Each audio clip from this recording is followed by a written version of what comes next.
نبی پاک علیہ السلام نے فرمایا کسی جرم کی سزا اللہ تعالیٰ دنیا میں نہیں دیتا اتنی جلدی.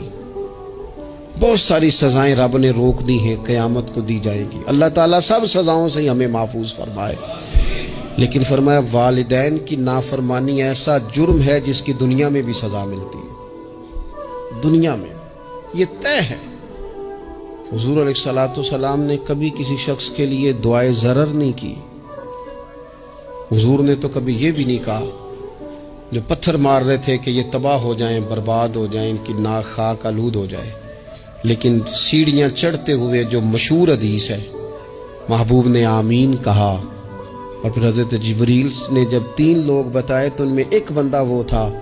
حضرت جبریل امین عرض کرنے لگے یا رسول اللہ صلی اللہ تعالی علیہ وسلم، جس نے اپنے ماں باپ دونوں یا کسی ایک کو بڑھاپے میں پایا اور پھر ان کی خدمت کر کے جنت حاصل نہ کر سکا، اس کی ناک خاک آلود ہو جائے. تو حضور فرماتے میں نے بھی کہا آمین، ہو جائے، اسے ہو ہی جانا چاہیے.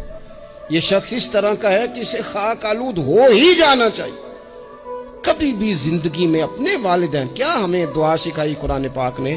کہا وَقُلْ رَبِّ ارْحَمْهُمَا كَمَا رَبَّيَانِي صَغِيرًا. آپ کہیے، آپ یہ دعا کیجئے کہ اے میرے پروردگار ان دونوں پر رحم فرما جنہوں نے بچپن میں مجھے پالا.